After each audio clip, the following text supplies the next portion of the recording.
what it is you're looking to do, and just listen to the advice that they have. And you may find that now's the perfect time. And you may find otherwise, but then at least you'll know. IwantAGreatHomeLoan.com, because you do. Traffic update, I'm Nick Reed.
Springfield's Talk 1041, the first alert forecast from Ozarks First, meteorologist Tom Schmidt, sponsored by J&S Automotive. Today we'll see sunny skies. It'll be a breezy one as well, with a high near 90. Heat index values as high as 96. Tonight, showers and thunderstorms likely with a low around 68. For your Thursday, a 50% chance of showers and thunderstorms with a high near 80. And taking a look at Friday, mostly sunny skies with a high near 83.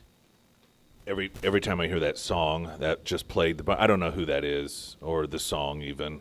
Were you paying attention to it? I think it was Beautiful Things. Yeah. That's Vincent Boone or okay. Boone something. And I only know it, and it always makes me think of, I've seen before this video of a girl in the kitchen with her mom, and she looks like she's 8 years old, and she has headphones on. She's listening to this song, and you hear what she's hearing at the beginning part, and she's kind of mouthing along, but then it gets to that part where he really kicks it, and she starts singing that out loud, but she's like screaming it, and her mom jumps, and the audio cuts from what she's hearing just to her, and she's like so into it, and it's just it's a hilarious video, and that's all I can think of is every time I hear that song. that. All right, Jeffrey Epstein tried to kill himself multiple times in jail. So an ex-New York cop, this is in the New York Post, and like I said before the break, how it is that, given this is all 6 years ago, we're all, like, this is just now information that surfaces. It's crazy to me.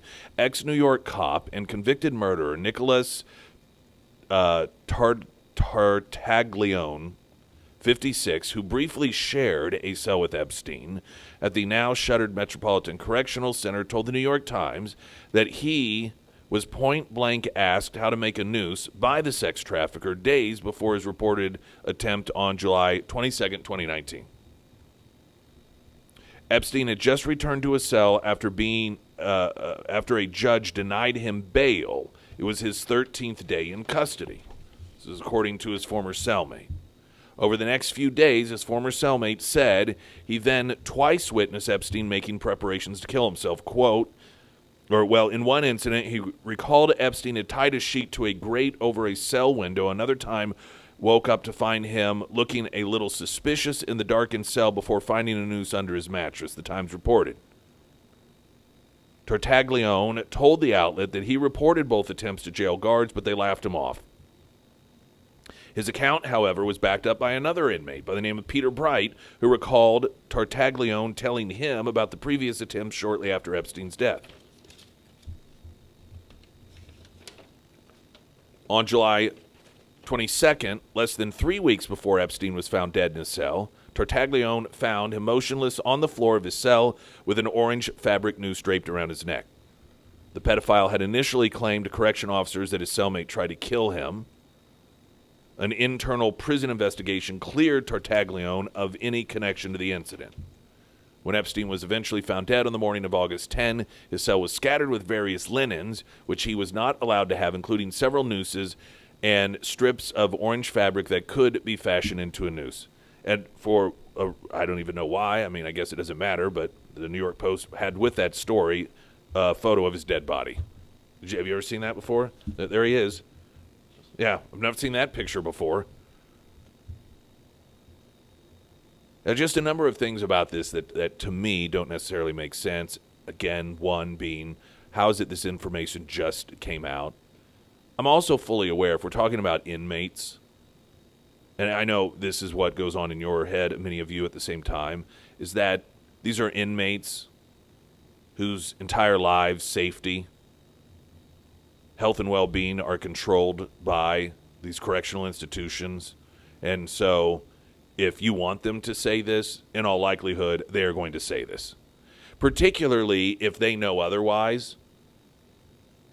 I mean, if these are guys who know that Epstein, as high profile as he was actually killed, and they're within the same institution, correctional institution, that specific facility has been shuttered, but they know how these things work.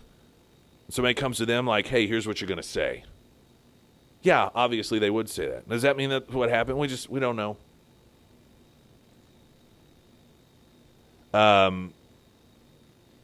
The fact that Epstein at one point claimed that one of these individuals tried to kill him. Now, if that were before he was denied bail, that could potentially make sense, because you'd think, listen, if Epstein were going to try to kill himself, unless the whole thing is just messy. But if Epstein were going to try to kill himself, why would he complain that a cellmate were trying to kill him? You could argue, well, he was all part of his setup, so that it would be, so if he killed himself, then it would be blamed on this other guy, but then why wouldn't you make it more obvious? Why would you make it look like a suicide? And I do think that the one component to this that would make it make a little bit of sense that he actually did kill himself is that it came right after he was denied bail. That if he thought, I'm going to get out of here, this is ridiculous, I'm going to flee the jurisdiction, even if he thought, yeah, they have me dead to rights, but once I get bail, then I'm just getting out of here. I'm going to go to some country in which there's no extradition treaty, and then he's denied bail, and he thinks, crap, I'm not getting out of here. I could see that potentially be something that would make someone like him say, well, I'm getting out of this thing one way or another. None of this new information, I'll once again state, I think is the sort of information that is going to take a person who's skeptical and change their mind. Because the people who are providing the information ultimately is coming from government. And they're the ones that have earned our distrust for very good reason. Now, at the same time, there's another New York Post story. Jeffrey Epstein obsessed with trying to take down Trump. Child sex offender Jeffrey Epstein tried to dig up dirt on President Trump in a desperate bid for leniency in the days leading up to his suicide, but was unable to deliver anything of substance, according to a report. Well, that's weird. It's almost as if, what we know about Trump and his relationship with Epstein is absolutely true, and that is Trump's the one guy that once he realized Epstein was a creep, not only booted him from Mar-a-Lago and his world of influence, but tipped off law enforcement that they needed to go after the guy. As Epstein's lawyers tried in vain to hammer out a deal with prosecutors during Trump's first term in office, Epstein became fixated on trying to hand over incriminating evidence against the president, according to the New York Times. During his many marathon meetings with his parade of lawyers, after he was arrested and placed in a federal jail in Lower Manhattan, Epstein often had his nose buried in a legal pad scrawling disjointed one-liners about the commander-in-chief, such as Trump is a total con artist, smoke and mirrors, and never had money. His scribblings also included grousing about the difficulties he endured as a wealthy pedophile in jail, which he claimed included being denied phone calls and visits, according to the outlet. He complained it was impossible to mount a defense with the continuous noise emanating from the special housing unit and the now shuttered Metropolitan Correctional Center where he was confined. Epstein alleged in his jottings that the guards would have turned a blind eye to any acts of violence against him, even telling his cellmate, convicted murderer, ex-New York cop Nicholas Tartaglione, quote, if he beats the blank out of me, they wouldn't file a report. And then, of course, Epstein was found dead August 19, 2019.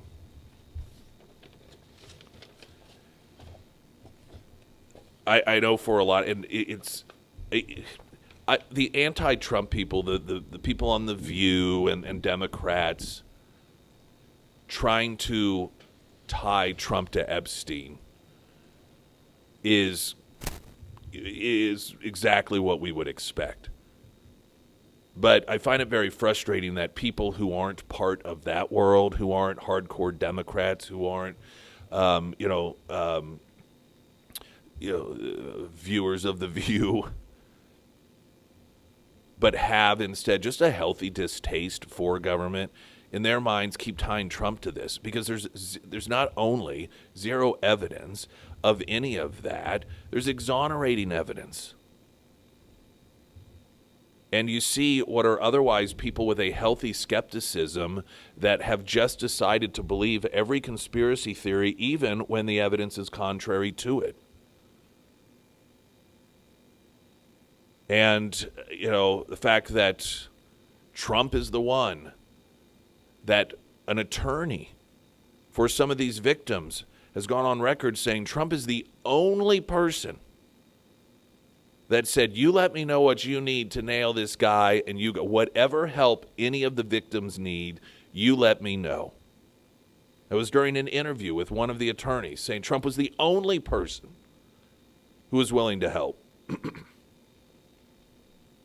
And that in the Epstein files, Donald Trump was the only one who picked up the phone to call law enforcement whenever Florida was giving signals, the first time that they were looking to nail him, and they were giving signals that they were going to let the guy off the hook. Trump's the one that picked up the phone and said, you guys cannot let him off the hook. By the way, Ghislaine Maxwell, his girlfriend, she's just as dirty. You need to look into her too. Trump, of course, had kicked him out of Mar-a-Lago, had a huge falling out because of Epstein trying to poach some of the younger female employees from Mar-a-Lago and made them feel uncomfortable because of the way that he acted around them. Out of all the people over the years that had any sort of interaction with Jeffrey Epstein. There's only one. Only one. This isn't because, oh, he's a Trump supporter. This is the facts. This is in the Epstein files. The only one who was sounding the alarm, the only one who said, I want nothing to do with this guy, get him away from me and my people. The only one who was working with and helping out the attorneys of the victims was Donald Trump. Yet he's the one that people want to make the nexus of this whole thing. These are not people seeking the truth. Some may tell themselves they are, but they refuse to believe all of the factual information. And sometimes, here's the thing, and this is the danger that I think a lot of people get this tunnel vision. They stop looking at the facts, and they just accept an outcome. They accept a belief. And so anything that is factual that runs against that runs counter to it, they just ignore. And that's not thinking. Springfield's Talk 1041. It's the Wednesday Road Show live from Springfield Livestock. I'm Nick Reed.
Former CNN anchor turned YouTube content creator was mocked, as he should have been, on Friday regarding the removal of Trump's name from the Kennedy Center. Now, I don't know if you've followed any of this, but as you know, Trump just sort of renamed the Kennedy Center the Trump Kennedy Center and is having, his name put on it. I'm not a fan of that, but I also am like, whatever.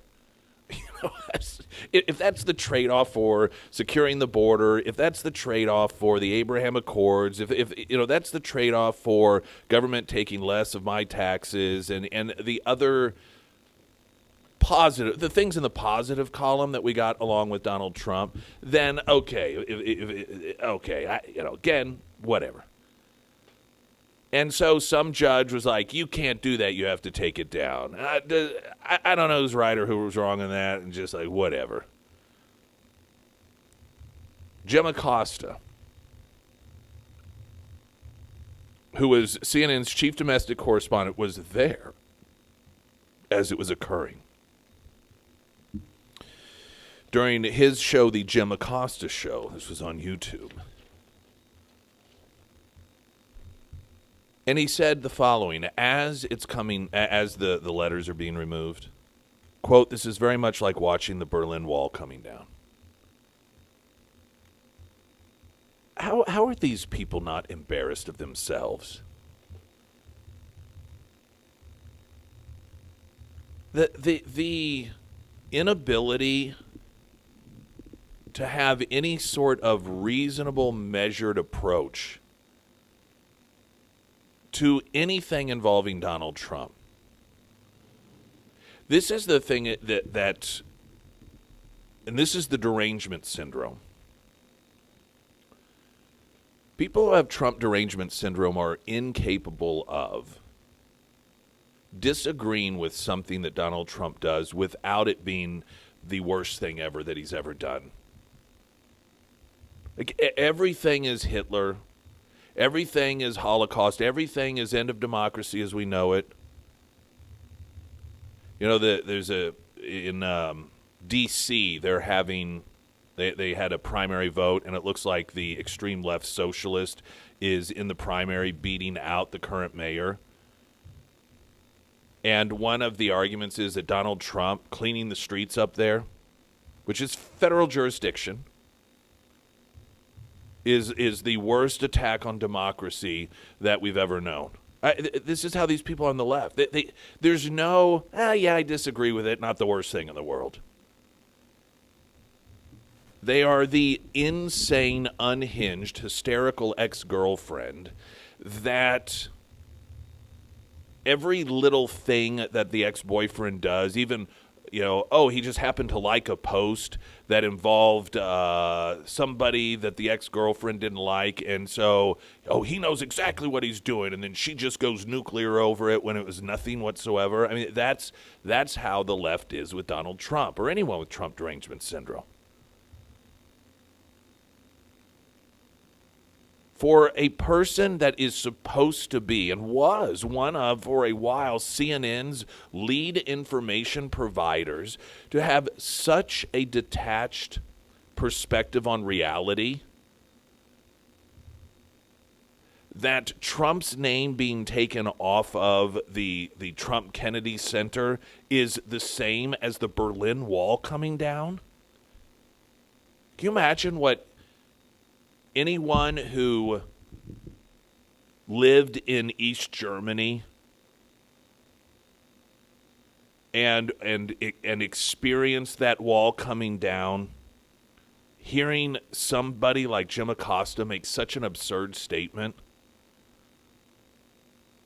I mean, this was a wall that was put in place to trap people in a socialist country, East Germany, because the conditions under socialism were so horrific that they knew these individuals would try to flee over into West Germany, and so you had to build a wall. Not only that, but have snipers to kill anyone who tried to escape.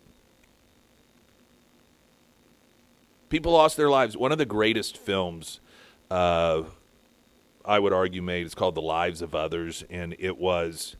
the storyline, it's a foreign film, and it's about someone in the Stasi who was given the job of spying on, I think there were artists, performers, and so he rented an apartment next to him and would spy on them, listen to them, because they were, this was East Germany, and they were suspected of being free thinkers and so forth. But as he was monitoring them, he was beginning to hear people talk about freedom and talk about things that he had never heard people talk about before, and so it was sort of his evolution of change. Well, the movie was written by a guy who once upon a time had been a sniper on the wall there to kill anyone who tried to escape socialism.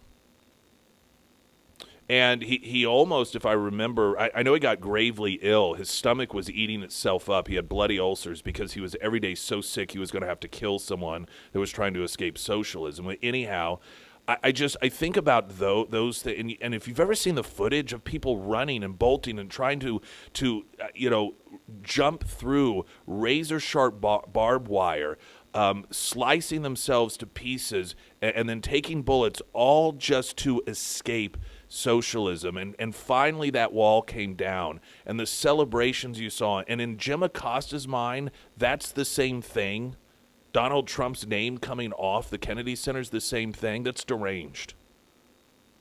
That is the left. Springfield's Talk 1041, broadcasting live, Wednesday Roadshow, Springfield Livestock. I'm Nick Reed.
And streaming live, ksgf.com. We are, I do believe, also streaming live, though we are on location. We have a video feed going to our YouTube channel, which is Springfield's Talk 1041, something traditionally that has been reserved for in studio. But given that we are now on the road Wednesday as well as Friday, we didn't want to be absent that stream 2 days. And so we thought, all right, we're going to try to get this set up. And we're tinker with it as we go. So we don't have quite the consistency, perhaps, of studio and having those cameras set up and lighting and so forth. So you just have to be forgiving and hope that content pulls us through. We've got news coming up in 60 seconds from Springfield Livestock Wednesday Roadshow. I'm Nick Reed.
Springfield's Talk 1041. Hey, everyone. Good Wednesday. My name is Nick Reed. We are doing the Wednesday Road Show inside Mingles, which is housed in Springfield Livestock Marketing Center. This is where we're doing the show now on Wednesdays, and they're a lunch place that does breakfast on sale days, today being one of those days. And so doors do open at 8 o'clock if you want to come by and get omelet, breakfast burrito, a number of different items they have, or lunches then as well if you'd like to do that a little bit later in the day. And a lot of you may not even realize that there is a nice little cafe inside Springfield Livestock. So give you an opportunity to try something new. It was like, where we always go to the same places all the time. And if you want to do so, 8 o'clock or after, we'll be here on Wednesdays doing the show. Brookline Doorworks signing on, a partner with us just a couple of weeks ago, and still really introducing them to you. I know Emily Johnson, when she was with us, talked about how pleased she was. She's one of their partners.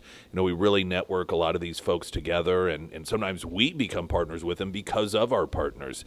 And, when it comes to the garage door, a huge expense for your home, and can make a really big difference also. There's different levels of quality of garage, and oftentimes you just go with the cheap. But one of the things I've learned over time is that when it comes to storms, heavy storms, the garage oftentimes is, if it's a weak door, if it's not a more quality-driven door, then that's your first point of weakness in a home, that it can take that, and that's the beginning of the destruction oftentimes of a home when it comes to storms and tornadoes. And so it's more than just a place to keep your vehicles and to open and close to protect your vehicles, but even your own home, climate, situations as well.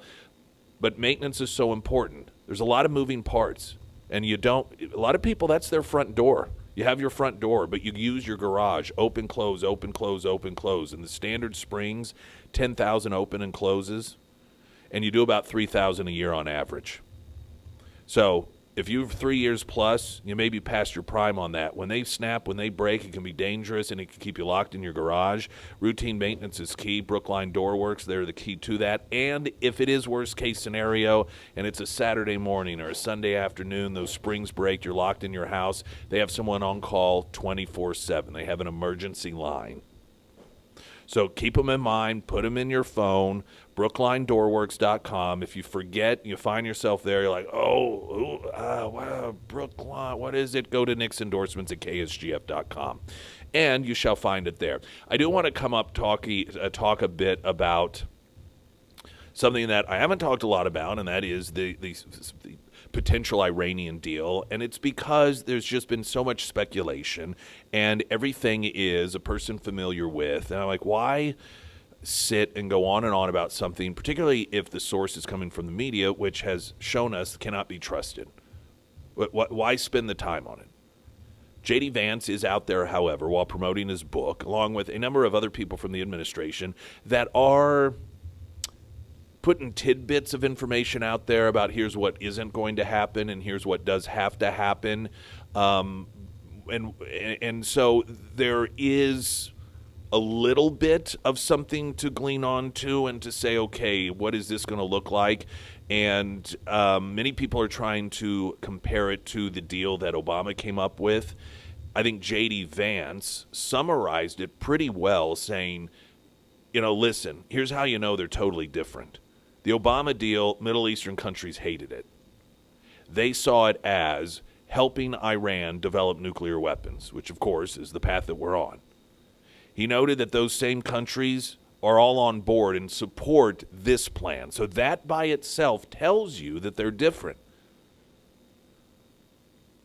Based off of the limited information that exists now, we're going to do a little compare and contrast between the two, because you're going to hear a lot of this coming from the media and the left, and they're essentially going to be like, well, this is the same thing Obama did, but he didn't have to start a war to do it. Also, weather in a moment. Right now, the latest news update.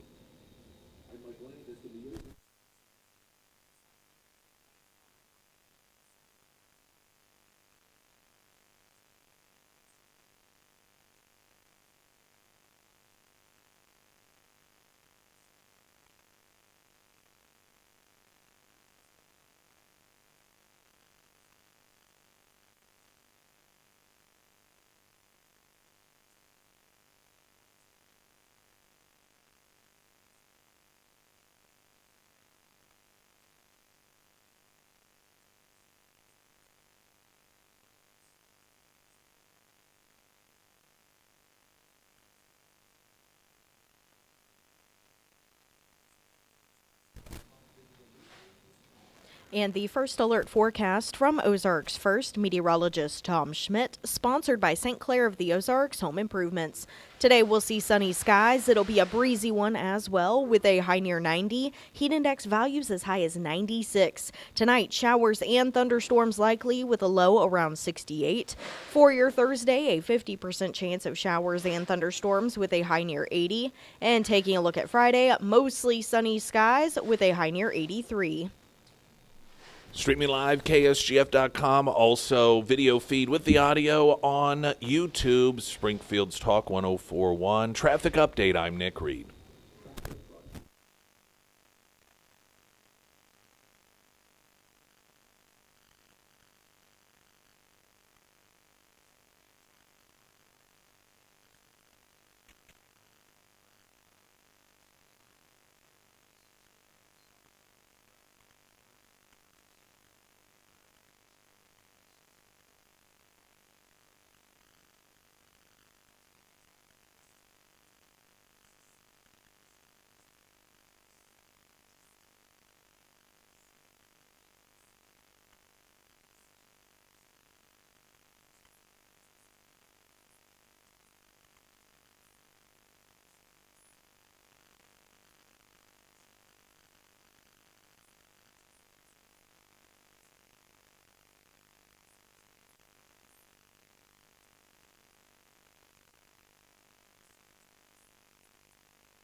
Sarah Myers, everyone. Thank you. Want to read a review for the fine folks over at the Pyramid Roofing Company. Carly wrote, Pyramid Roofing is a family-run local business that you can lean on and trust in times you need help the most. I would absolutely recommend them to anyone needing to have work done on their home in a timely and professional manner. Their work speaks for itself, and Josh is great about helping you get all set up and helps you understand what to do. If you're looking for a great roofing company, stop looking and choose Pyramid. That's a pretty good review, if I do say so myself. If you Almost do, as good as yours. almost as good as mine. But if you do need any type of roofing help, whether you need a roof repair or a whole new replacement, I do recommend the Pyramid Roofing Company. They'll come out, do a free roof inspection for you. They also offer emergency tarping services if you need them. And once again, we do have some storms moving our way over the next couple of days, so just keep them in mind if you do notice leaks or yellowing on your ceiling. If it is time to have the Pyramid team out to your home, reach out to Josh today. You can find all of the contact information for the Pyramid Roofing Company under the Sarah's Endorsements tab at ksgf.com. Okay, so it sounds as if the Memorandum of Understanding, shorthand being MOU, with Iran is supposed to be on Friday, and it's going to be an official signing ceremony. Trump may not do it. Maybe he will. And I don't know how much of this is gauging public interest. How much of this is what they call a trial balloon? A trial balloon is a term that is used to describe when an administration is considering a particular policy or certain components to a policy, but they're not really sure how it'll fly with the public. So they let they sort of let some of the information out in order to gauge the public reaction, but they don't really get too specific that way. If there's some tremendous backlash, they're like, well, no, that wasn't ever part of it, or they just quietly back away. Now, quietly backing away is not really an option here, I think most would recognize. But, you do wonder if, as it appears, perhaps the full, complete text maybe isn't completed, that some of these things that are floated out there are to gauge public reaction. I don't know. Friday is apparently the day that the signing ceremony is going to take place. I do think that it's interesting, and it may be completely coincidental, that it is the same day that the U.S. Friday. Did I say Friday or Saturday? You said Friday. Friday, okay. That's the same day as the second U.S. World Cup game is scheduled to take place. Is it going to be the exact same time? Is that a coincidence? I know a lot of you may be thinking, what difference does it make? I don't watch the World Cup, but there are a lot of Americans, especially that the U.S. won the last game pretty handily, that there's going to be a lot of attention paid to that game coming up Friday. And if the signing ceremony for this is during that exact same period of time, I could say this. One would argue if it were a signing ceremony that the administration was extremely geeked about, they probably wouldn't do it while the World Cup game was going on. But those two things may not conflict in timing anyhow. It's just something that popped into my mind. There is a lot of referencing to Obama's deal that had rightfully so during his administration was criticized. And ultimately, the biggest criticism is what we're going through right now. The fact that Iran was right there, had enriched the uranium to the point that they could make a dozen nuclear bombs. That result, the fact that we have gotten to the point in the world with Iran and nuclear weapons that we got, that is the ultimate criticism and verdict of the Obama deal. Now, when it came to what was called the GCPOA, that was the deal during the Obama administration, the joint, I forget exactly what it stands for, but it was their agreement, Obama and the Iranians. It allowed for the enrichment of uranium at a specific level, 3.67%, and limited Iran's stockpile of enriched uranium, but it did not require Iran to dismantle its enrichment infrastructure, which is how we ended up where we are today. That's the infrastructure that had to be taken out because they were continuing to enrich and stockpile. And while the Obama administration, they were like, yeah, you can enrich, but only to this degree, and we'll let you stockpile some, but only stockpile this much. What the Iranians did, which was, of course, what was expected, is they totally ignored those limits. It also, under the Obama deal, had an expiration date that allowed the Islamic Republic to fully enrich uranium. And so you want to talk about the ultimate kicking the can down the road. This literally said, after a period of time, 15 years, you guys could do whatever you want.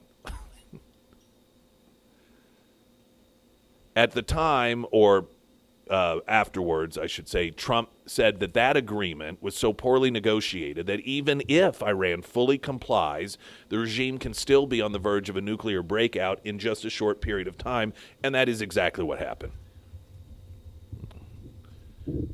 This is another one of those situations in which Trump is, of course, he's portrayed by the elites as being unsophisticated, not understanding these matters, just having some sort of elementary view of world affairs, yet he was the one that was right. He was right.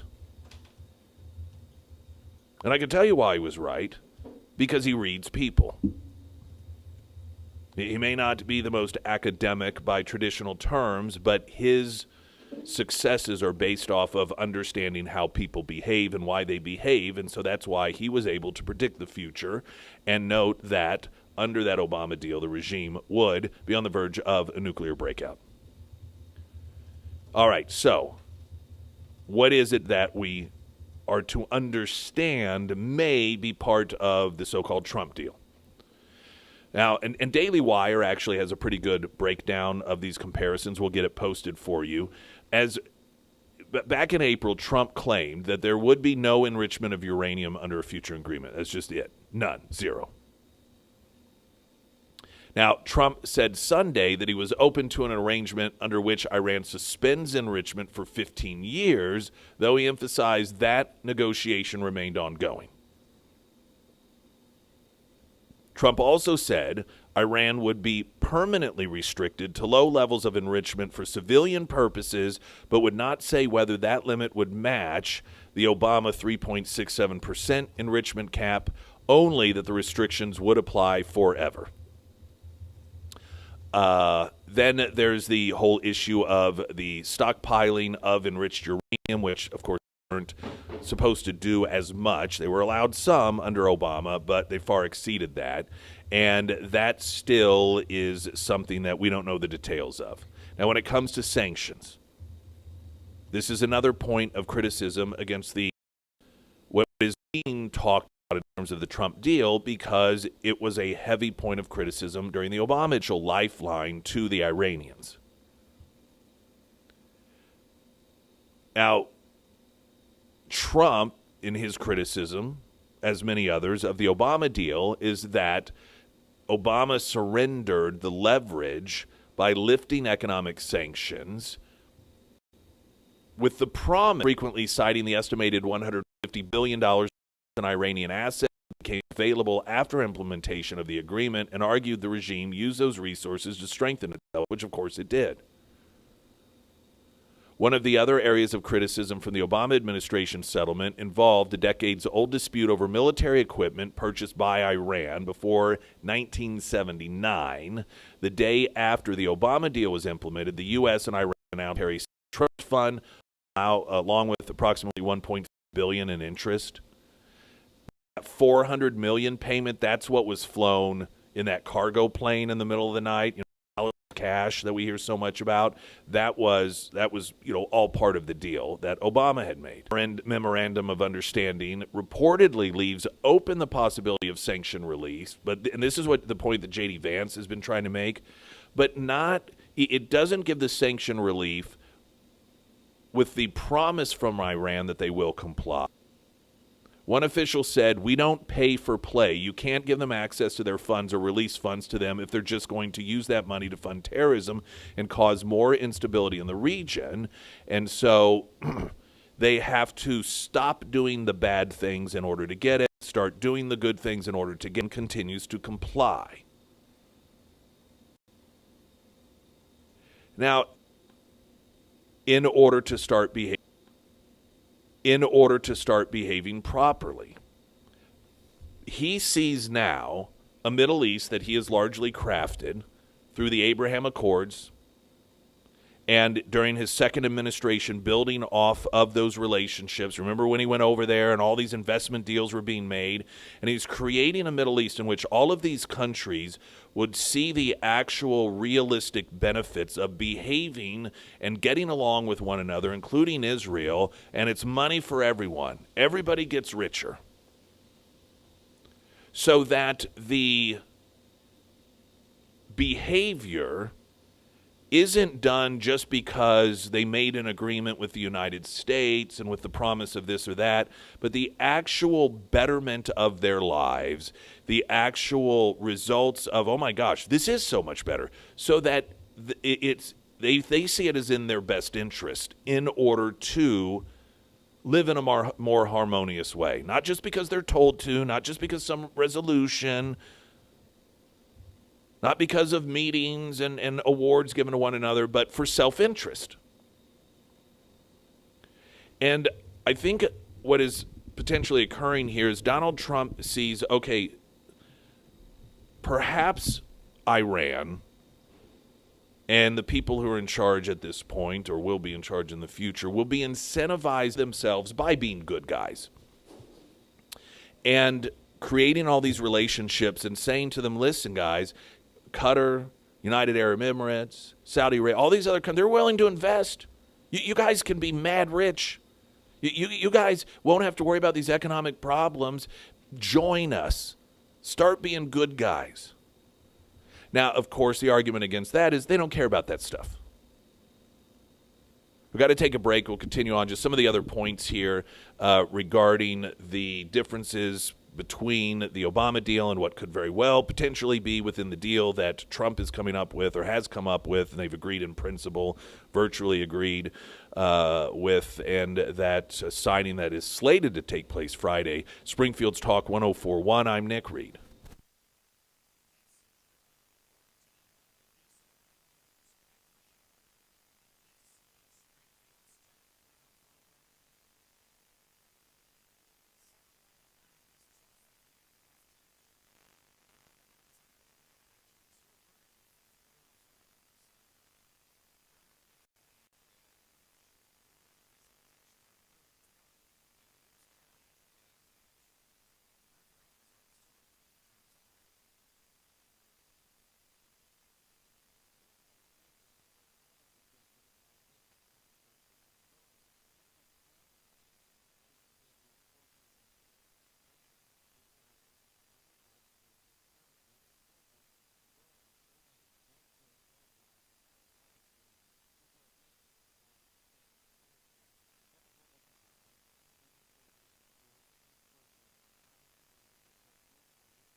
Hunter Hardscapes and Outdoors, all of your outdoor needs for home, or maybe you have an Airbnb, you want to level up, make yours premier, or you have a business. And Springfield, I mean, it's got a decent number of restaurants and bars, I guess, with patios, but not a tremendous amount. Some of that's weather. If you're in an area of the country in which it's 72 most of the year, it's different, but we get harsh winters, of course. And so it's just, I don't know, it's not top of mind for a lot of businesses, but it is a way, particularly in the nicer, you got the spring, you got the fall, you got the summer, nicer outside, and you want to differentiate yourself from the others, be a step up, and that's where Hunter Hardscapes and Outdoor comes in. And I mean, they can be just as simple as you want them to be, or as sophisticated, in-depth, I don't want to use the word complicated, but intricate, just have a sort of infrastructure created that in and of itself is impressive and is a real draw, if you will. And that can be a business, or it can be your home for entertaining people, having it be sort of indoor, outdoor, or fully outdoor, the landscaping to accompany it as well, plus any sort of lighting, outdoor entertainment centers. I mean, there really truly is no limit. These aren't folks that are limited in experience so that there's like 8 different types of things that we can do. Which one of these do you like the best? And then we can sort of customize it. They build from ground up in their mind. Daniel Hunter's incredible at this. In fact, you don't even necessarily have to know what it's going to be for. And out of his mind, he drew up something that ended up being absolutely perfect for us. HunterHardscapes.com, under Nick's endorsements at KSGF.com. Latest.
Springfield's Talk 1041, the first alert forecast from Ozarks First, meteorologist Tom Schmidt, sponsored by J&S Automotive.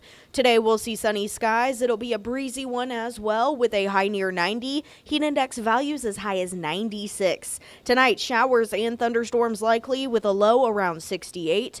For your Thursday, a 50% chance of showers and thunderstorms with a high near 80. And taking a look at Friday, mostly sunny with a high near 83. And Foreman Mechanical Heating and Air, as you just heard, it's going to be pretty hot over the next couple of days. Summer is slowly creeping in.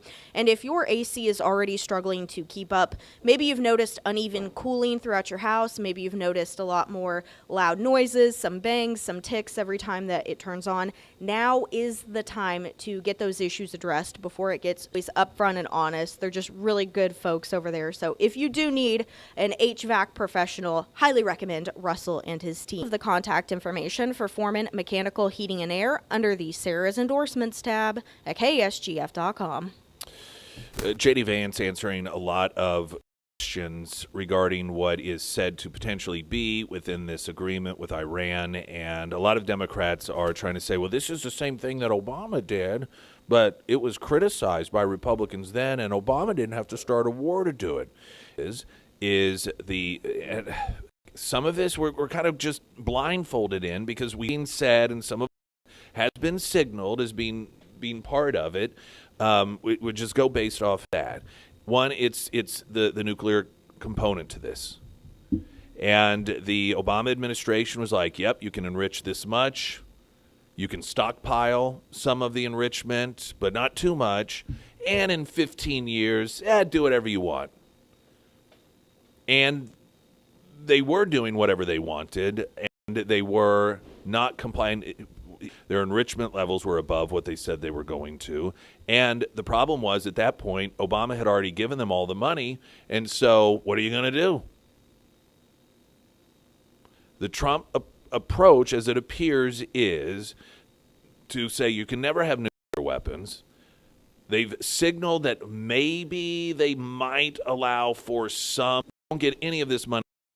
You have to do the things we say first, to the way they did things before. Now, under the Trump, now the Iranians may be thinking, well, we'll just kind of play along, get a little bit of money, and when a Democrat gets in charge, there was really, there was no restriction on Iran using the money in order to carry out and continue to fund terrorist activities.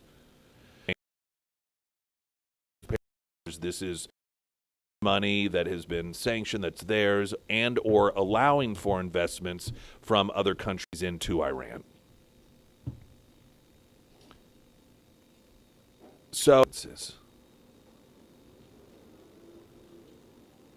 the default that I think a lot of Americans and even Trump supporters have, which is a healthy one, is that so much of this is built off trust. Now, they're going to say, no, it's not, because they have to do these things first. Well, for a while, the Iranians, particularly the Iranians, they're very accustomed to this. Let's not forget, during the first Trump administration, we would learn that people from the previous administration, including John Kerry, were going behind the scenes and undermining the efforts of the Trump administration in dealing with Iran, telling Iran, just wait until we get back in charge. You'll have allies in the White House again. And this is not disputed. This has been fully acknowledged, even by John Kerry. And they delivered on that. Once Biden got in there, they clearly had an ally back in the White House, and then those promises from the Democrats undermining the Trump administration, they delivered on those promises, and the money flow came again. And so that, unfortunately, opens up the possibility that the Iranians are just thinking, well, we'll just wait till Democrats are in charge again. So that works against the U.S., which I know, again, Democrat policy and working against the national interest of the country, but we've become accustomed to this. That is not really getting discussed largely, that I really truly have a problem with. not just from a humanitarian standpoint, but a credibility standpoint. And that is all the Iranians that I think it's fair to say have been led to believe that this is going to make it even Iranian Guard and having some of those people in charge, the people who have been responsible for coming.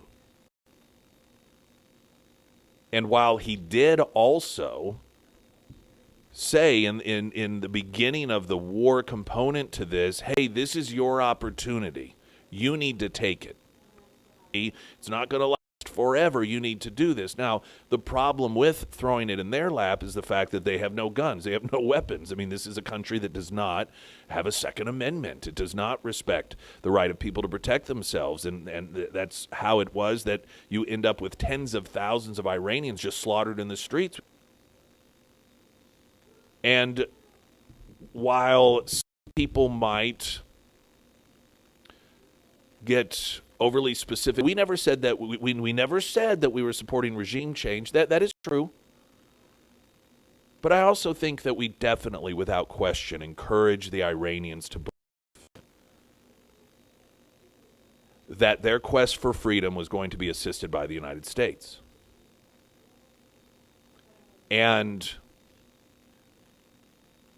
if we decide to work out a deal that results in those people being punished because of that, Iranians that perhaps otherwise would not have taken to the streets but were given confidence that we were going to help them change things. And so if this is a deal that results in people being in charge that seek vengeance, that go after the family members of those individuals, humanitarian standpoint, I feel that way. Some would argue that, yeah, that sucks and everything, but what is the alternative? What are we supposed to do? It's not our problem.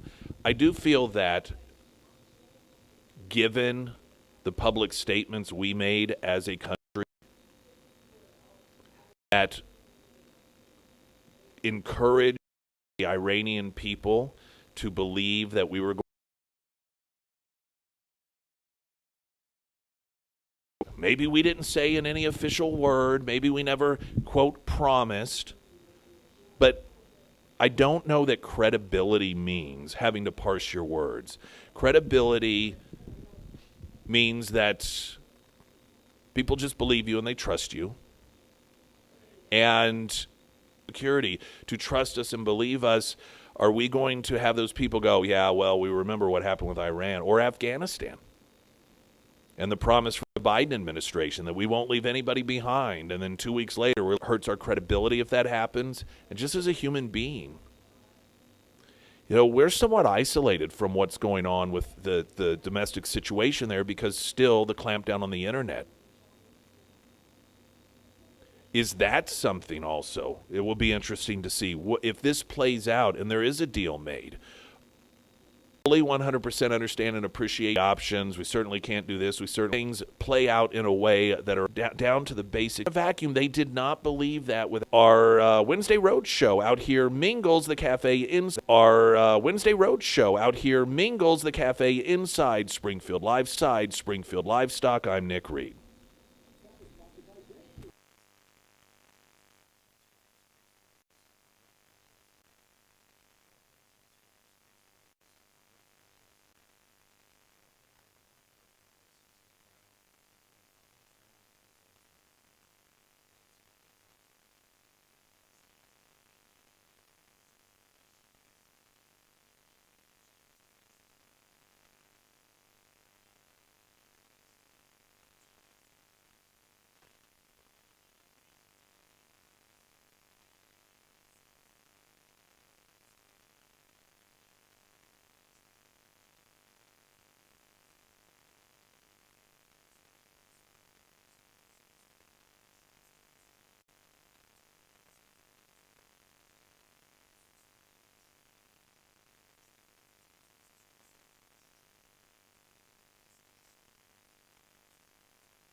The one is to utilize it in the context of how does Trump operate? What might he be doing?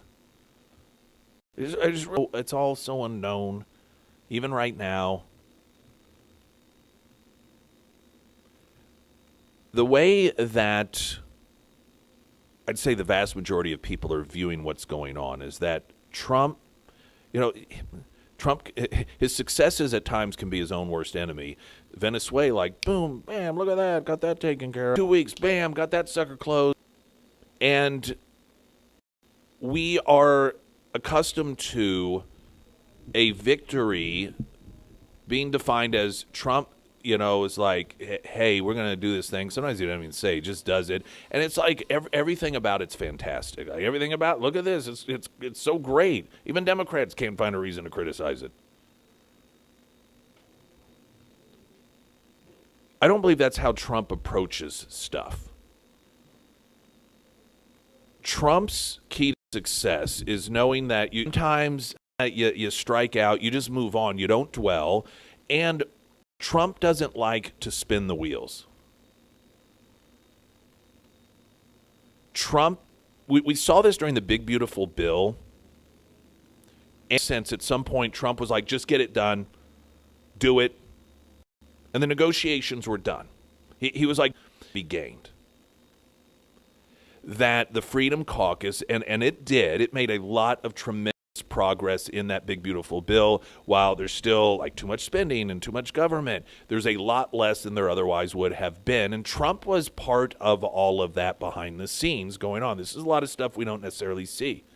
But it got to a point where you had a number of these Republicans that were in sort of the purple areas that were like, there's no point because we're going to be in this same place a year from now.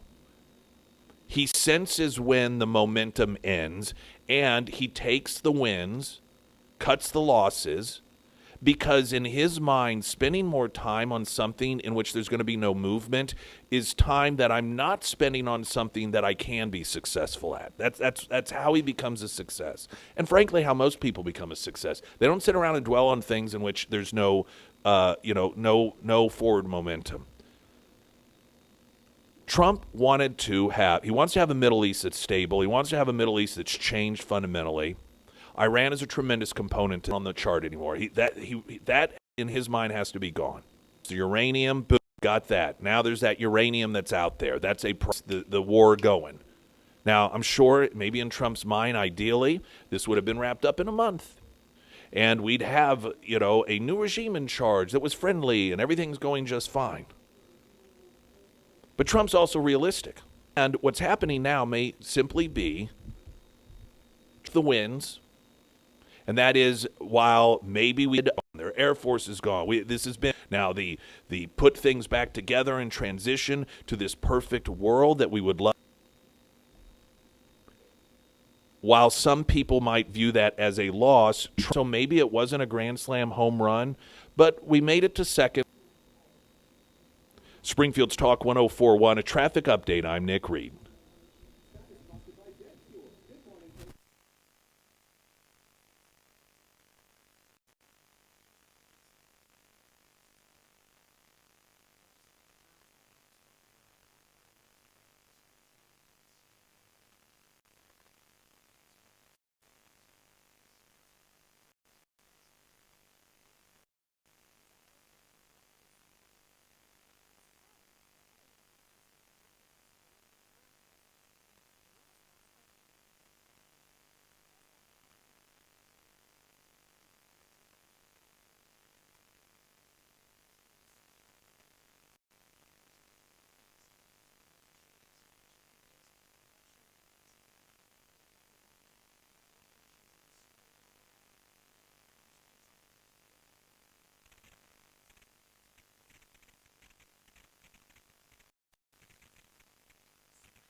I don't know if you were paying attention to that, the half-price deal that the little promo was talking about. That's coming up Friday. That's a half-price deal, gift cards for Godfather's Pizzas.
Springfield's Talk 1041. I'm Nick Reed. Welcome to hour number 3, the Wednesday Road Show here at Springfield Livestock inside Mingles, where they are currently serving breakfast. If you want to come by and maybe just get a cinnamon roll, full-blown omelet, maybe a cup of coffee, and you can do so as we continue into hour number 3 here. There's a story, another New York Post story. It's kind of a New York Post day. About Broadway still using COVID-era bailout funds.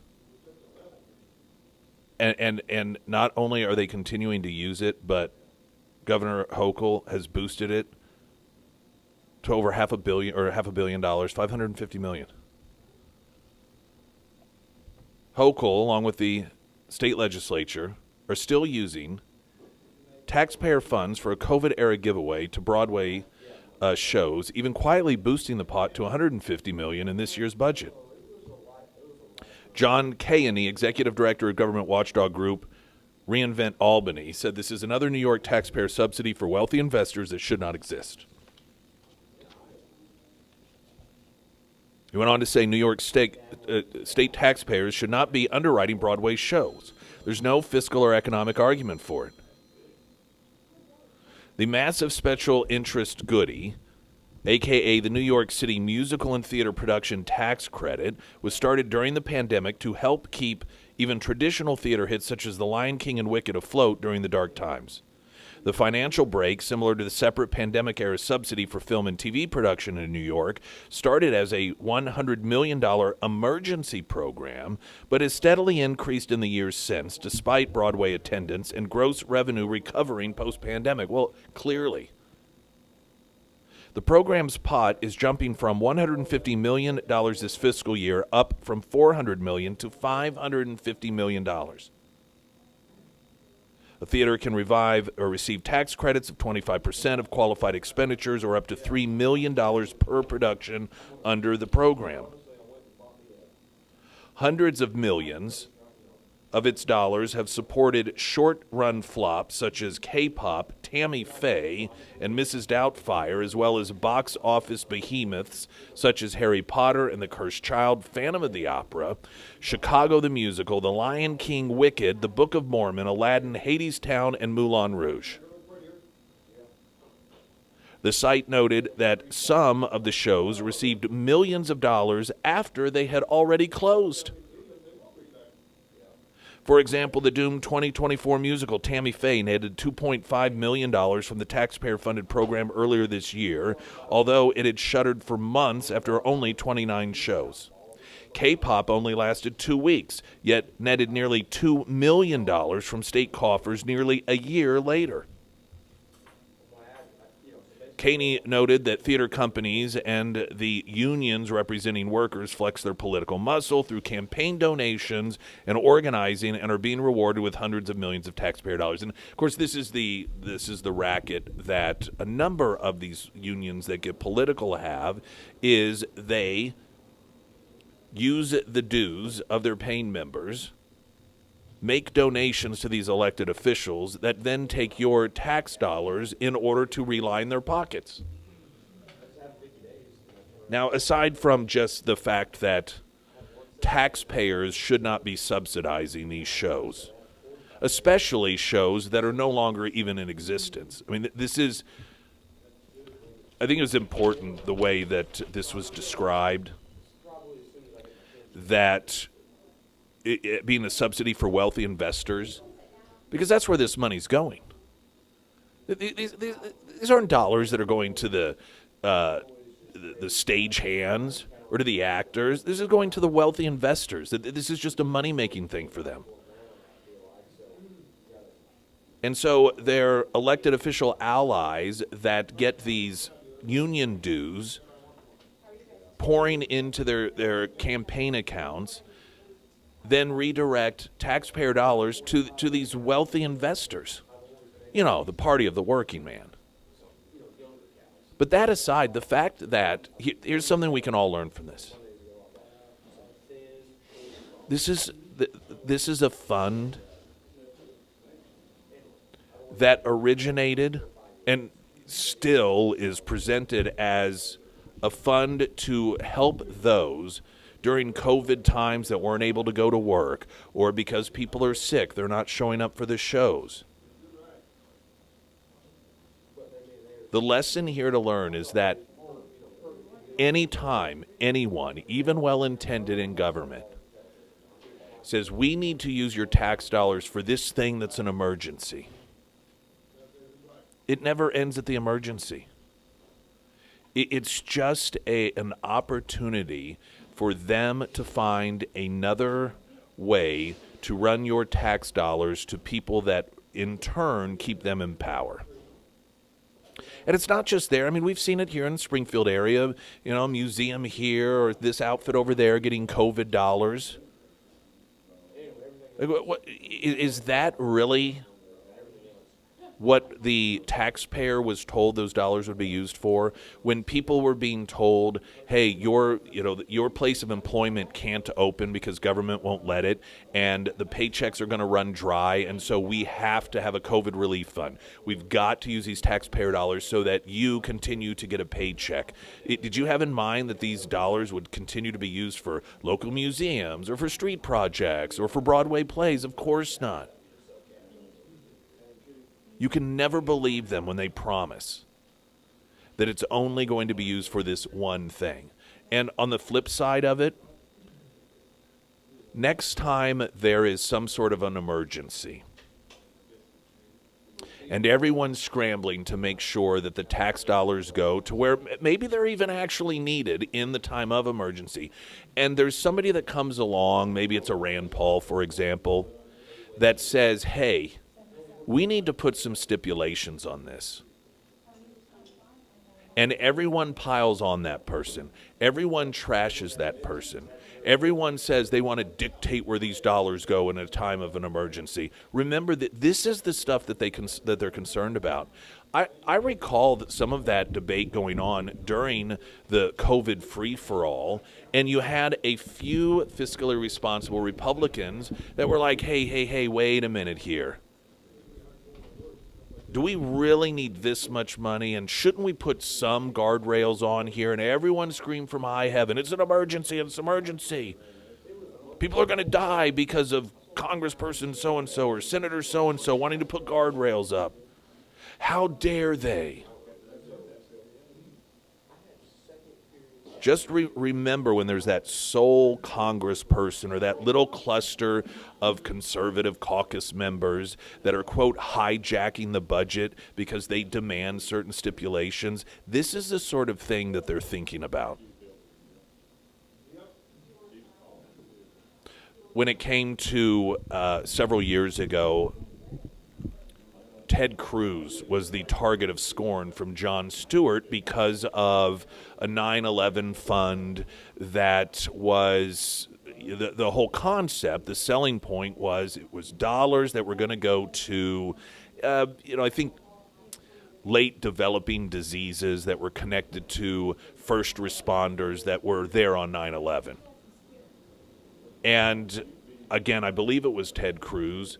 Notice that, well, somebody earmarked some of these dollars for this project over here, and somebody earmarked these tax dollars for something over here, and all of a sudden this fund that was labeled to be for the sole purpose of helping firefighters and police officers and first responders, huge chunks of it were going to something else. And so Ted Cruz is like, I'm voting against that.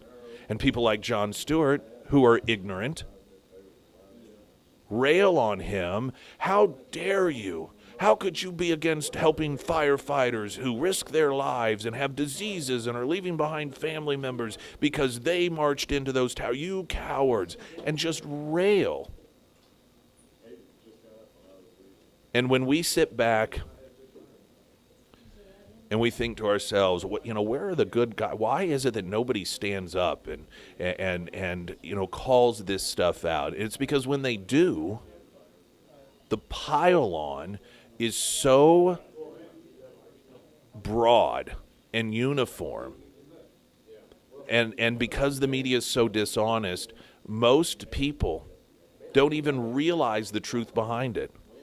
That the people who are being accused of trying to not give emergency funds to COVID victims or wanting to slash dollars for firefighters 9/11, they're the ones that actually are trying to make sure all that money goes to where it's supposed to. And again, circling back to Broadway, still, the investors still not only getting COVID emergency funds, but the fund increasing to over $500 million a year in New York is a perfect example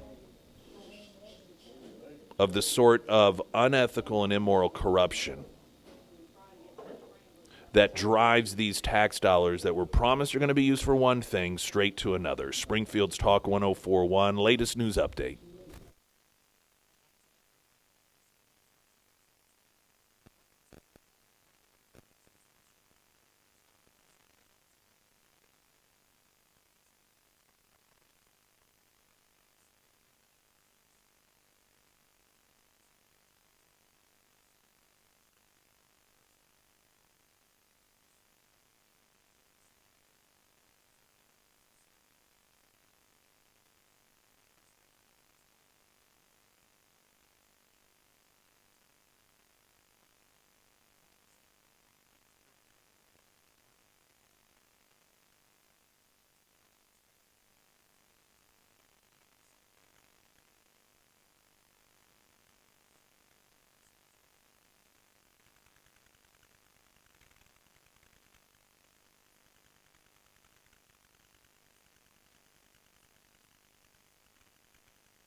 Now, Wednesdays, we do have the Wednesday Road Show. We are here at Springfield Livestock, but still, we are Fridays at Scramblers, so don't think we've shifted. We have just enhanced our Road Show locations, and for the foreseeable future, in the Springfield Livestock on Wednesdays, they have sale days, and on those days, Mingles, the cafe inside, that's a lunch place, is also open for breakfast, as you can make it out here anytime after 8 o'clock, as so many already have. Here from Springfield Livestock, I'm Nick Reed.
Emily Johnson, House Theory Realty, very long-term partner and friend of the show and me, and I know Sarah.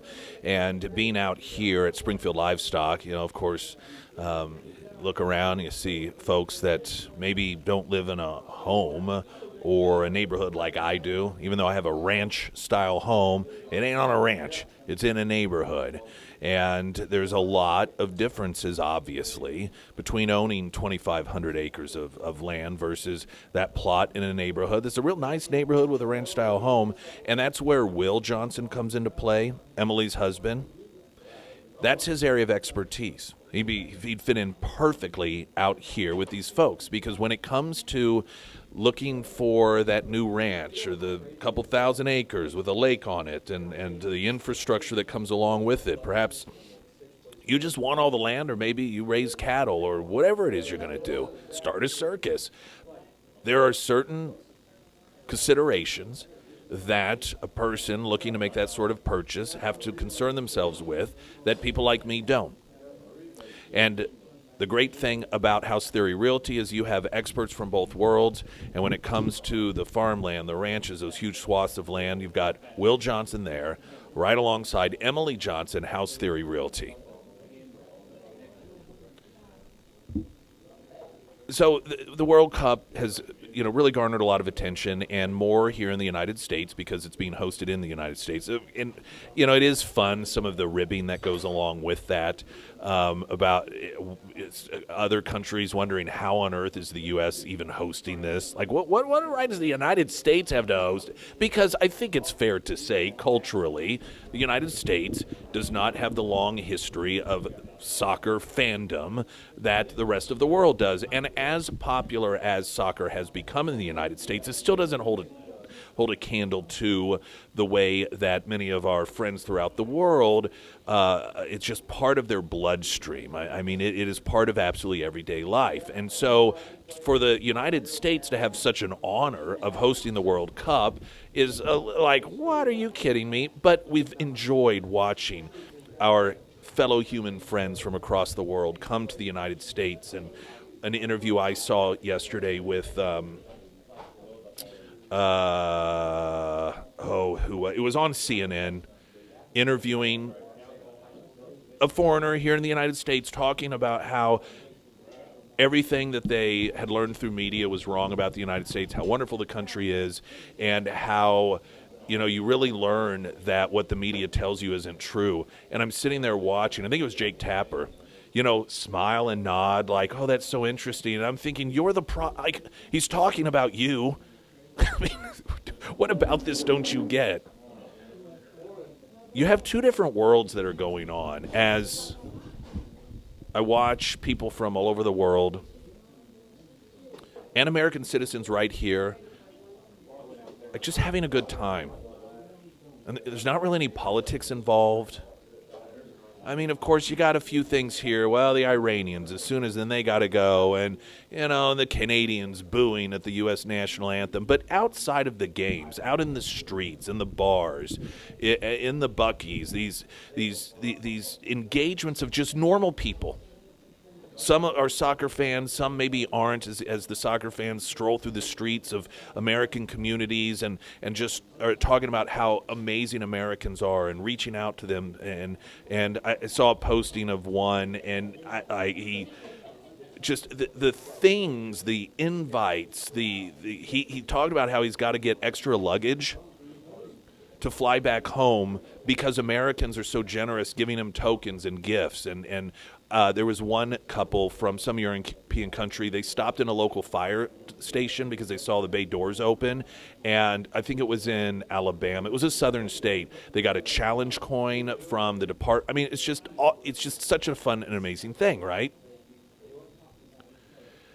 So it makes this even more humorous, and it shows the difference between the elites and normal people. And National Review has this piece, FIFA goes looking for discrimination in the wrong place. And it centers around an Australian video assistant who made an OK symbol in front of his leg while on camera during an official broadcast of the Germany game on Sunday. Now, most of you are familiar with that. If in elementary school, if you did that little A-OK thing on your leg and it was below your waist and somebody looked at it, you got to punch them. And then somebody trolling years ago went on Reddit and claimed that it was a sign of white supremacy just to see if people on the left would buy it. And, of course, they did. And even when it was revealed it was a hoax, this is still considered a symbol of white supremacy. And so FIFA has booted this guy from, or their division of human rights has booted this guy because even though he didn't mean it, it's still known to be a symbol of white supremacy. And the article, it talks about how the World Cup hosts numerous countries with clear human rights abuses. Saudi Arabia, Qatar, Russia, have no problem with those things. There is a reporter that has been on site that is pro-Hamas. And, of course, it's the picking and choosing of what is declared to be some sort of violation of one's civil rights versus what is considered a hate crime. But they have this entire website set up that is meant for people to go to in order to recognize signs of racism and how you, as a fan, can make sure that you report on someone if you see something you don't like. And I think what a different world those people live in than the people who are fans that you see on the videos that are in a foreign country for the first time, in America, a country that they're told so racist, and finding out that people are just people and everyone's enjoying it, and people are talking about this is the single greatest experience of my entire life. And that's the vision of a normal person that embraces the positive and enjoys life versus these elites that just look for ways to be upset and negative and look to give people reasons to complain. Springfield's Talk 1041, broadcasting live, Springfield Livestock. I'm Nick Reed.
And we're going to take a couple minutes here before we jump over to the traffic. Andy with us. How are you? Good. How are you? I'm doing just fantastic. And, you are responsible, I'd say largely, for us being out here. So thank you for that. Yeah, glad to have you guys here. And then I wanted to mention, so I haven't even announced this on air. Next week is this, I think it's the 10th annual Baker Spain Rodeo, this massive week-long concert that takes place in Greenfield, and it's like on 2,500 acres. It is the most amazing, beautiful piece of land, and you guys are really involved in that. Yeah, we're big sponsors with them this year, so we're going to be out there as well next week, and excited to be out there for it. It's a pretty cool event. Yeah, there's the way that I understand it. I've not been involved in it before. Of course, people camp, the RVs if they want. They, I suppose, set up tents, and you can basically live there for a week. There's concerts at night, but there's all sorts of different entertainment that goes on during the week, and so it's just like a week long, almost sort of like an all inclusive resort, except with a much different flair to it. Right, in a way, yeah. It's pretty cool to see how they've really expanded it over time. I think the first time I ever went out there was in 2020, and it's changed a ton. Lots more to do. Fun event for family and everybody to be there for. Well, I'm really looking forward to being out there. I think we're going to maybe have you on show, maybe, because you'll be out there, right? Yeah. Okay, because we're trying to get a few people lined up as we're out there. And I believe we also are going to have a really awesome prize pack giveaway for at least one listener to be able to come out and experience that if they want. But that being said, what do we need to know about Springfield Livestock? The biggest thing is going to be this Saturday. We've got our special cow and bull sale. We're going to be expecting around 500 head. It's going to be a good night. We're going to start around 6 p.m., so definitely hope to see a lot of people there. I know Sarah had been promoting a rodeo. Was that last weekend, or is that still upcoming? So that's actually this week. It's Okay. the PRCA rodeo down in Stockton. So that starts this weekend, Friday and Saturday night. So should also be a good time for a lot of people to go out there and experience that as well. All right, and thanks for letting us come out here. We're going to be out here for the foreseeable future in Mingles, the restaurant that on sale days like this open for breakfast at 8 a.m. within Springfield Livestock. Thank you. Appreciate it. It's good to see you. And then I'll You see you too. Tuesday. Yeah, out absolutely. At that big festival. Going to get a traffic update live again here from Springfield Livestock. I'm Nick Reed.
All right, I'm going to do weather for reasons I'll explain here in a moment, which is probably unnecessary, but, you know, I just like to be transparent. The first alert forecast from Ozarks' first meteorologist, Tom Schmidt, sponsored by Sinclair of the Ozarks Home Improvements.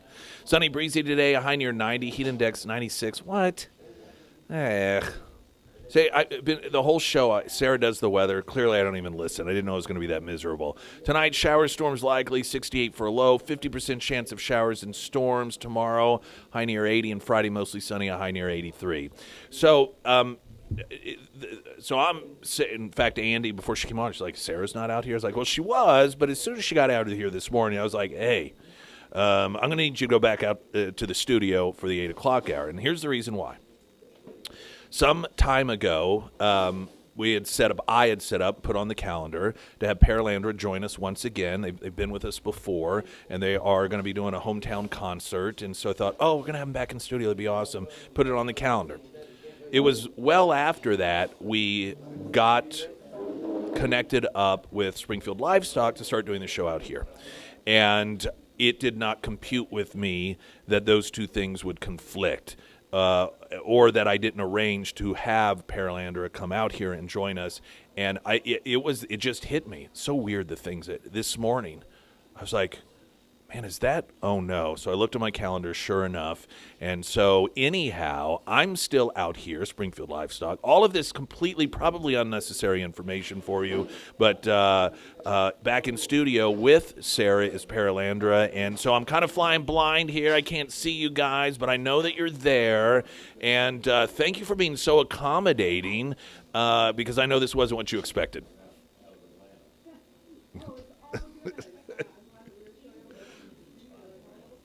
I know, but I miss being there with you guys because you guys are totally awesome. You know, we've done lunch together. I have to tell you, I really laughed some time ago. You all had done a music video, and Don Carricker had sent it to me, and I'm like, and then I realized he's in the music video with Dawn, his wife, and I'm like, how am I ever going to consider myself cool if Don Carricker is getting in music videos?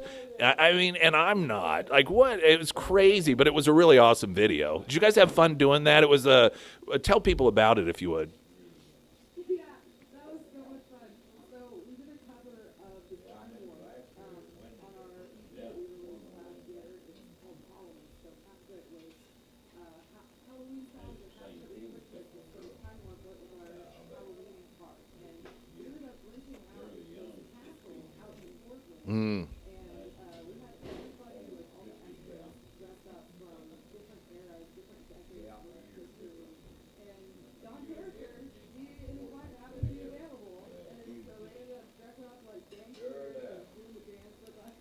It was so much fun. Who all's in studio?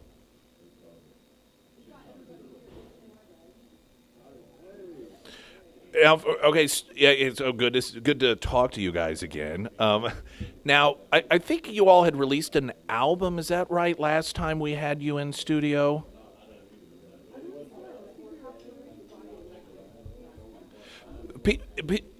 Yeah, and so people who aren't familiar with your music, your genre, tell us about it if you would, and where you guys, because you guys are local. Just talk, give it your bio.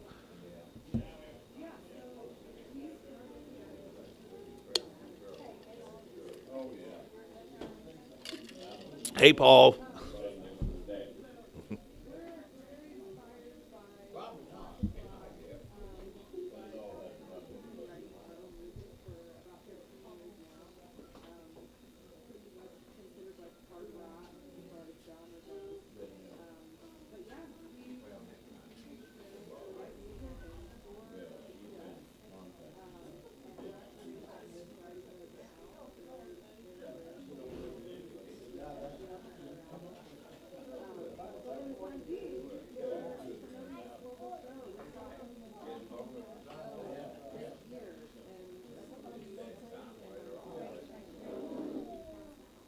Where is Moontown Sound? Is that on C Street?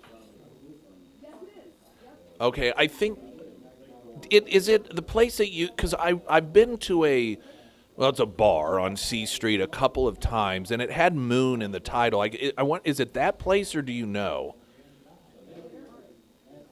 That's what I'm thinking. Okay, I'm thinking of Moon City Pub. That is correct.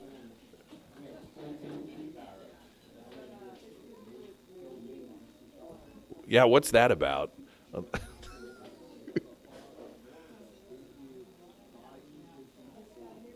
Okay, cool.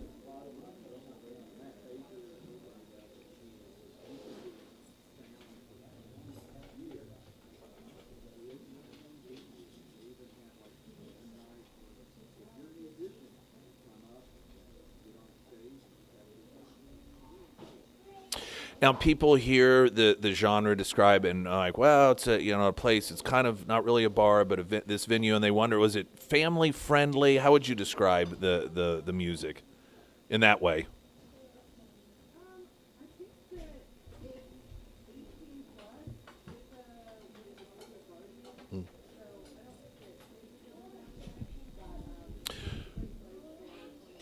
Well, and the venue aside, the music itself, because I know a lot of our listeners are very familiar with you. And that's how I met you all, because Don Carrick has always been a huge fan of yours, and I'm just kind of feel like I'm really throwing him under the bus. He's like, have you heard Paralandra? I'm like, no. And he's like, you got to listen to him. I'm like, what am I going to be listening to, like, I don't know what he's sending me, and I've had Glenn Miller Orchestra in my mind or something, and I'm like, oh, wait a minute. This is really awesome. So for people, like, in terms of putting the album in, still call it an album, how would you rate that for people? That, some people are fine with the harder stuff, but some people like it to be family friendly. Where do you fall in your music for folks?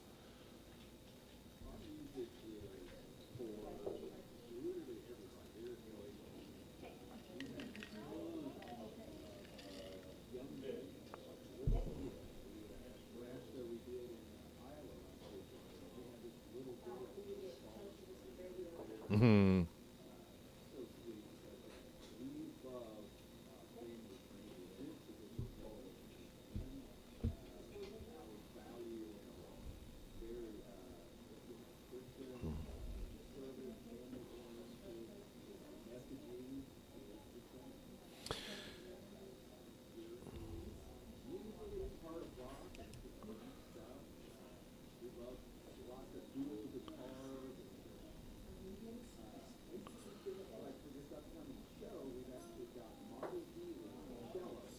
No kidding.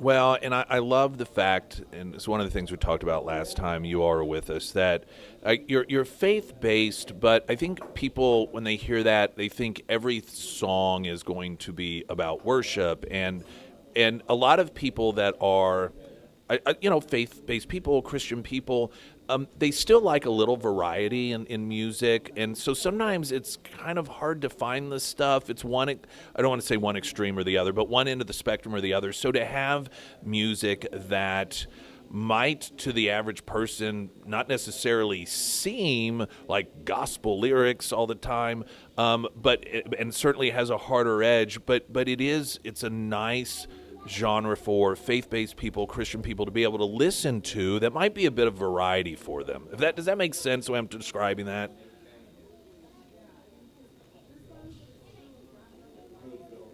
Mm-hmm.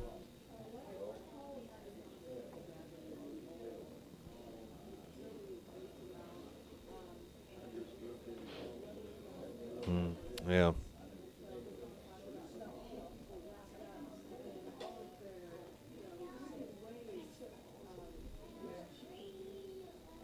Yeah.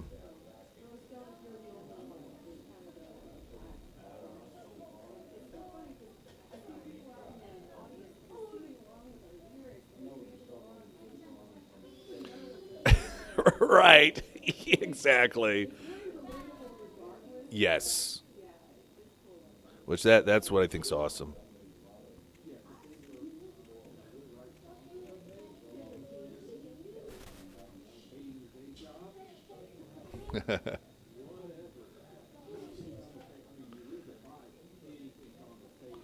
Mm.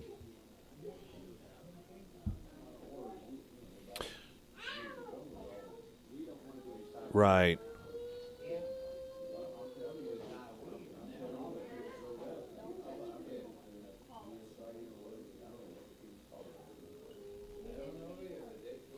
We're talking with Paralandra. Now, again, not in studio, so I can't see, but I was told maybe we could get just a little music out of you. Is that something that we can do after the break?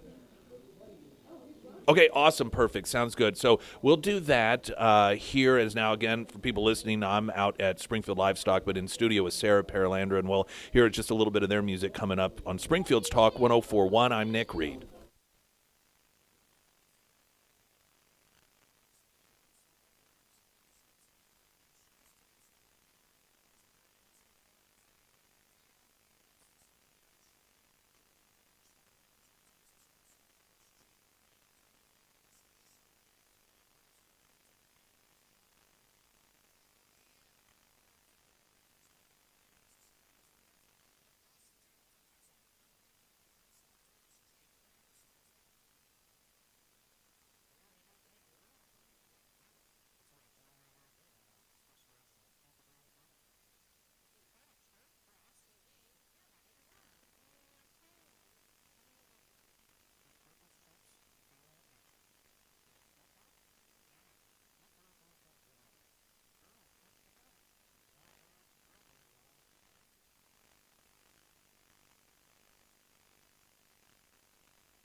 Wednesday Road Show. I am live out at Springfield Livestock. In studio with Sarah's Paralandra. They have been with us before with an album launch. They are doing a hometown concert coming up on the 27th, Moontown Sound on C Street, part of their tour. It's their one local stop, as they are local for them stop. And I think we're going to now get just a little bit of some singing from you all. Is that right? Yeah, I just realized I'm probably the single worst introducer of a band ever. That was just the clunkiest, most awkward. Like, so are you guys going to do a little ditty for us? Oh, well, I should hope so. All right, so have at it, if you would.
Less than human.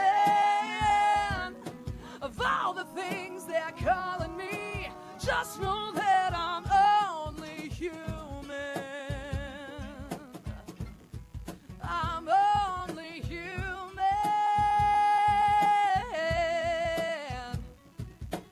Oh,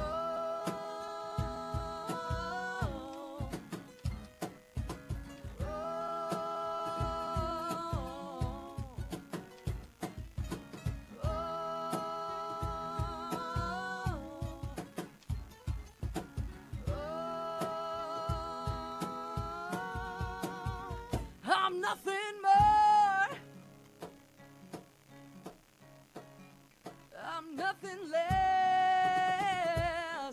I'm nothing more. We are nothing more, nothing less than human. Never more, never less than human. I'm nothing more, nothing less than human. Of all the things they're calling me, just know that I'm only human. I'm only human.